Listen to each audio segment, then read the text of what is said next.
दोस्तों, सभी insurance adviser जब अपने क्लाइंट के पास जाते हैं तो एक वर्ड जरूर सुनने को मिलता है, टर्म इंश्योरेंस। और जब टर्म इंश्योरेंस की बात आती है तो यह बात भी निकल कर आती है कि भाई एलआईसी का टर्म प्लान कॉस्टली है, जबकि प्राइवेट इंश्योरेंस कंपनी का टर्म प्लान चीपेस्ट है। और यहीं पर आकर पॉलिसी खराब हो जाती है। यानी कि जो पॉलिसी, जहां से आप पॉलिसी क्लोज कर सकते थे, वहां से आपको कोई पॉलिसी नहीं मिलती है और बिजनेस चला जाता है प्राइवेट इंश्योरेंस कंपनी के पास। आज की इस वीडियो में हम समझने वाले हैं best term insurance plan in India 2025। 2025 का बेस्ट टर्म इंश्योरेंस प्लान आप अपने क्लाइंट को किस तरीके से कंपैरिजन करके बता सकते हैं कि सर एलआईसी का टर्म प्लान इसलिए बेटर है और प्राइवेट इंश्योरेंस कंपनी का टर्म प्लान इसलिए बेटर है। तो अगर आप भी जानना चाहते हैं आखिर हम किस तरीके से क्लाइंट से बात करें टर्म इंश्योरेंस को लेकर, तो ये वीडियो आपके लिए बिल्कुल परफेक्ट है। तो अगर आप हमारे YouTube चैनल पर पहली बार जुड़े हैं, चैनल को सब्सक्राइब करना मत भूलिएगा और साइड में जो बेल आइकन है उस पर क्लिक करके नोटिफिकेशन बेल को ऑल पर सेट कीजिएगा। और अगर आप हमारी वीडियो हमारे फेसबुक पेज पर देख रहे हैं, हमारे फेसबुक पेज को लाइक कीजिए, फॉलो कीजिए और शेयर जरूर कीजिएगा, क्योंकि आपको हमेशा हमारे यूट्यूब चैनल पर इंश्योरेंस से रिलेटेड हर एक वीडियो मिलेगी जो इंश्योरेंस एडवाइजर के करियर को आगे लेकर जा सकती है। आइए शुरू करते हैं इस वीडियो को और समझते हैं आखिर एलआईसी का टर्म प्लान और प्राइवेट इंश्योरेंस कंपनी में एचडीएफसी का टर्म प्लान, दोनों को अगर कंपेयर किया जाए तो कौन सा टर्म इंश्योरेंस किस फैक्टर में बेटर है, ये हम समझते हैं। सबसे पहले समझते हैं दोस्तों एलआईसी एजेंट्स के लिए good news.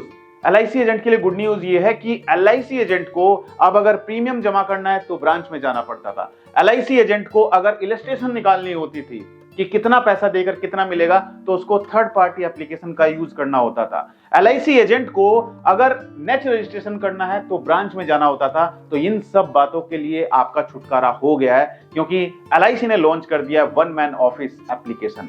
One man office जो एलआईसी एजेंट को उनका ऑफिस उनके लैपटॉप में, उनके कंप्यूटर में, उनके घर पर होगा। अपने घर से बैठकर ही आप सब काम कर सकते हैं। तो अगर आप जानना चाहते हैं डिटेल में कि वन मैन ऑफिस के बारे में मैं एक वीडियो बनाऊं, तो कमेंट जरूर कीजिएगा कि सर वन मैन ऑफिस, यानी कि ओ लिखिएगा, ओ का मतलब वन मैन ऑफिस के बारे में सर वीडियो बनाइए। आइए शुरू करते हैं इस वीडियो को और समझते हैं एलआईसी का युवा टर्म प्लान जो हमने लिया और एचडीएफसी लाइफ का क्लिक टू प्रोटेक्ट। इन दोनों प्लान के बारे में आप जानते होंगे।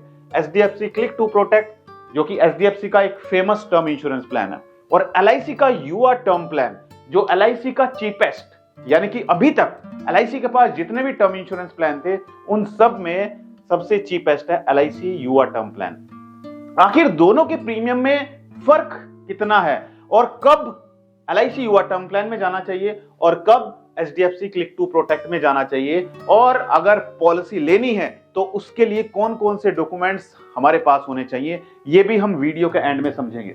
राइट, देखिए हमने एक एग्जांपल लिया है। मान के चलते हैं एक क्लाइंट है, उसको 75 लाख यानी कि 75 लाख का टर्म प्लान चाहिए। एक तरफ हमने एलआईसी का युवा टर्म प्लान रखा है और एक तरफ हमने रखा है एचडीएफसी का क्लिक टू प्रोटेक्ट 75 लाख के लिए। क्लाइंट की एज है मात्र 25 साल और क्लाइंट चाहता है अगले 35 साल तक उसका इंश्योरेंस कवर चले, यानी कि 75 लाख का इंश्योरेंस कवर चले। सेम हमने वही लिया है। हमने क्या किया, हमने 75 लाख के लिए प्रीमियम कैलकुलेट किया। तो एलआईसी के युवा टर्म प्लान का जो प्रीमियम निकल कर आता है वो आता है 12,302। किस एज पर? 25 साल की एज पर, और 35 साल की टर्म अगर हम लेते हैं, और नॉन स्मोकर के लिए 75 लाख का इंश्योरेंस कवर है। कितना? 12,302 पर ईयर, साल का पे करना है। और वहीं पर अगर हम एचडीएफसी क्लिक टू प्रोटेक्ट को कैलकुलेट करते हैं तो यहां पर जो प्रीमियम निकल कर आता है 9,789, 9,789 पर ईयर, यानी कि प्रीमियम में तो डिफरेंस है। एलआईसी का टर्म प्लान थोड़ा कॉस्टली है कंपेयर टू एचडीएफसी लाइफ, लेकिन इसके साथ साथ 75 लाख के लिए ही अगर हम यहां पर देखें प्रीमियम कितना है 22,918। एक तरफ 9,789 और एक तरफ 22,918। आखिर ये डिफरेंस क्यों है, इसको भी समझते हैं। देखिए प्राइवेट इंश्योरेंस कंपनी में हमें जाने का फायदा कब है? प्राइवेट इंश्योरेंस कंपनी, अगर आपका क्लाइंट भी आपसे पूछता है, सबसे पहले कमेंट करके मुझे बताइए, जब आप अपने क्लाइंट के पास जाते हैं तो क्या प्राइवेट इंश्योरेंस कंपनी के टर्म प्लान के बारे में क्लाइंट डिस्कस करता है आपसे? यस और नो? कमेंट करके मुझे जरूर बताइए। तो जब हम बात करते हैं कि कब एचडीएफसी क्लिक टू प्रोटेक्ट में जाना चाहिए और कब एलआईसी युवा टर्म प्लान में जाना चाहिए, तो हमें समझना जरूरी है। देखो एचडीएफसी क्लिक टू प्रोटेक्ट जो प्लान है इसमें क्या होता है कि आपको 75 लाख का कवरेज तो मिलेगा ही मिलेगा, डेथ बेनिफिट तो मिलेगा ही मिलेगा जो आपको LIC युवा टर्म प्लान में मिल रहा है। लेकिन जो LIC युवा टर्म प्लान में नहीं है, ऐसा क्या है SDFC क्लिक टू प्रोटेक्ट में, उसको समझना जरूरी है। क्योंकि जब आप क्लाइंट के पास जाएंगे, क्लाइंट आपसे पूछेगा तो आपको पता होना चाहिए कि हमें क्लाइंट को क्या जवाब देना है। देखो यहां पर लिखा हुआ है एडिशनल फीचर्स, राइट? ये क्या लिखा हुआ है? एडिशनल फीचर, और इसके ऊपर लिखा हुआ है विदाउट और विद। अगर हम SDFC क्लिक टू प्रोटेक्ट देते हैं 75 लाख का, तो हम अगर विदाउट ये फीचर देते हैं तो प्रीमियम कितना आता है? 9789। और अगर हम इनके साथ ये जो फीचर्स हैं इनको भी हम डिस्कस करेंगे, इन फीचर्स के साथ में क्लिक टू प्रोटेक्ट देते हैं 75 लाख का, तो प्रीमियम निकल कर आता है 22,918 पर ईयर, राइट? अब ये फीचर्स हैं क्या, इनको समझते हैं। सबसे पहले समझते हैं डेथ बेनिफिट इन इंस्टॉलमेंट, यानी कि अगर भगवान ना करे पॉलिसी होल्डर की डेथ हो जाती है तो उसको जो पैसा मिलेगा, मैच्योरिटी अमाउंट मिलेगा, वो एक साथ ना मिलके उसको इंस्टॉलमेंट में मिलेगा। अब वो इंस्टॉलमेंट चाहता है अगर मंथली तो मंथली ले सकता है, अगर वो क्वार्टरली चाहता है, हाफ ईयरली चाहता है या एनुअली चाहता है तो उस पेमेंट ऑप्शन के पर जाकर भी ले सकता है। तो डेथ बेनिफिट इन इंस्टॉलमेंट। अब इसका फायदा क्या है? देखो मान के चलते हैं कोई व्यक्ति है, राइट? उसकी फैमिली में वही एजुकेटेड है, राइट? वो क्या है? वो एजुकेटेड है, फाइनेंस को मैनेज करता है, सिर्फ वही करता है फाइनेंस को मैनेज। उसकी जो वाइफ है वो ज्यादा एजुकेटेड नहीं है, मान के चलते हैं। अब भगवान ना करे इसकी डेथ हो जाती है, अब इसके परिवार को यानी कि नॉमिनी को 75 लाख रुपए मिलना है।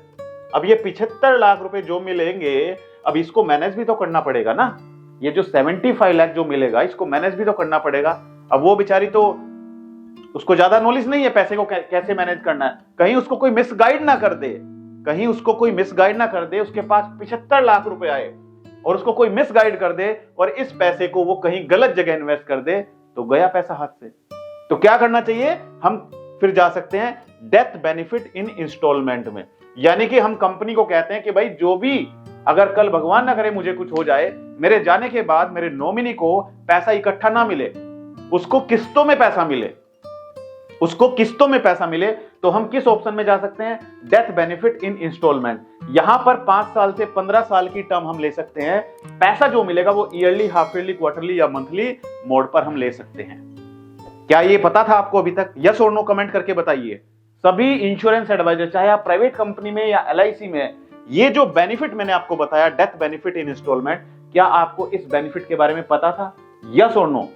ठीक है, तो ये बेनिफिट आपको कहां पर मिलेगा? सिर्फ SDFC क्लिक टू प्रोटेक्ट में मिलेगा, LIC युवा टर्म प्लान में नहीं मिलेगा। दूसरा डिफरेंस दोस्तों, है रिटर्न ऑफ प्रीमियम, यानी कि SDFC में जितना पैसा जमा किया है वो पैसा पूरा का पूरा वापस हो जाएगा at the time of maturity, यानी कि पॉलिसी टेन्योर कंप्लीट होगा उस टाइम पर पूरा पैसा वापस हो जाएगा। ये किस में है? ये है सिर्फ SDFC क्लिक टू प्रोटेक्ट में। लेकिन इसके लिए प्रीमियम आपको 9,789 नहीं, ये पे करना पड़ेगा 22,918, राइट? तीसरा बिग डिफरेंस है waiver of premium on 60 critical illness, यानी कि अगर पॉलिसी होल्डर को इन 60 क्रिटिकल इलनेस बीमारियों में से कोई बीमारी हो जाती है तो उसके फ्यूचर प्रीमियम माफ हो जाएंगे। तो यहां पर क्या होगा? आगे पैसे पे करने की जरूरत नहीं है। टर्म इंश्योरेंस जो है उसके क्या होगा? टर्म इंश्योरेंस चलता रहेगा और उसके प्रीमियम माफ हो जाएंगे, आगे कोई पैसा नहीं पे करना पड़ेगा। तो यहां पर डिफरेंस क्या है कि अगर आप ये सारे ऑप्शन लेते हैं तो प्रीमियम होगा 22,918, और अगर विदाउट एडिशनल फीचर्स के लेते हैं तो प्रीमियम होगा 9,789। लेकिन LIC युवा टर्म प्लान में आपको ये एडिशनल फीचर नहीं मिलेंगे। यहां पर सिर्फ डेथ बेनिफिट होगा 75 लाख का। अगर पॉलिसी होल्डर की डेथ हो जाती है तो उसके नॉमिनी को 75 लाख रुपए मिल जाएंगे और पॉलिसी क्लोज हो जाएगी। तो दोस्तों आपको इन दोनों पॉलिसी में से कौन सी पॉलिसी सही लगी आपके हिसाब से मुझे कमेंट करके जरूर बताइए। ये वीडियो, एक डिस्क्लेमर देना चाहूंगा, ये वीडियो सिर्फ एजुकेशनल पर्पज से वीडियो बनाई गई है। अगर आपको कोई भी इन्वेस्टमेंट करनी है तो इन्वेस्टमेंट करने से पहले पॉलिसी डॉक्यूमेंट्स बहुत ध्यानपूर्वक पढ़ें, तभी आप इन्वेस्टमेंट करें और अपने फाइनेंशियल एडवाइजर से जरूर सलाह लें कोई भी इन्वेस्टमेंट करने से पहले। तो दोस्तों मैं चाहता हूं कि आप सभी अपने क्लाइंट को जाकर जरूर ये सब बातें बताएं, ये डिफरेंस बताएं, ताकि आपका क्लाइंट सही पॉलिसी सही समय पर ले पाए। अब समझते हैं पॉलिसी लेने के लिए हमें कौन कौन से डॉक्यूमेंट्स की जरूरत पड़ती है। सबसे पहले दोस्तों एक आपका फोटोग्राफ, एक आपका पासपोर्ट साइज फोटोग्राफ, क्योंकि बहुत सारे एडवाइजर हैं जिनको पता नहीं है कि क्या क्या चाहिए होगा। एक आपका पासपोर्ट साइज फोटोग्राफ, दूसरा आपका पैन कार्ड, दूसरा पैन कार्ड, तीसरा आपका आधार कार्ड, आधार कार्ड हो गया आपका, ठीक है। चौथा आपका इनकम प्रूफ। दोस्तों बहुत सारे एडवाइजर यहीं पर गलती कर जाते हैं, उनको पता ही नहीं है कि इनकम प्रूफ में लेना क्या है। देखो इनकम प्रूफ में या तो वो सैलरीड है, या तो वो सैलरीड है, या वो बिजनेसमैन है। इन दोनों में से ही कोई चीज होगा। बिजनेसमैन, अगर वो सैलरीड है तो 3 महीने की सैलरी स्लिप, 3 महीने की सैलरी स्लिप। अगर वो बिजनेसमैन है तो 3 साल की ITR, income tax return with computation of income, right. और साथ में पॉइंट नंबर 5 आपको क्या लेना है, cancel cheque. Cancel cheque, cancel cheque इसलिए चाहिए होता है NEFT के लिए, ये मैंडेटरी है। तो ये डॉक्यूमेंट्स आपके पास होने चाहिए। और एड्रेस प्रूफ में अगर आपका कोई और एड्रेस है जहां पर आप पॉलिसी डॉक्यूमेंट चाहते हैं तो उसका भी आप एक प्रूफ दे सकते हैं। तो दोस्तों ये वीडियो आपको कैसा लगा मुझे कमेंट करके जरूर बताइए। मैं चाहता हूं कि आप सभी इस साल जरूर MDRT करें और अपने लक्ष्य को प्राप्त करें। दोस्तों MDRT करने के लिए टर्म इंश्योरेंस आप ज्यादा से ज्यादा सेल करें, क्योंकि टर्म इंश्योरेंस में प्रीमियम कम होता है, आप ज्यादा पॉलिसी सेल कर सकते हैं। आपको यह वीडियो कैसा लगा कमेंट करके जरूर बताइए। मेरी शुभकामनाएं आप सभी के साथ हैं। मिलते हैं अपनी अगली एक और दिलचस्प वीडियो में, तब तक के लिए thank you so much, good bye.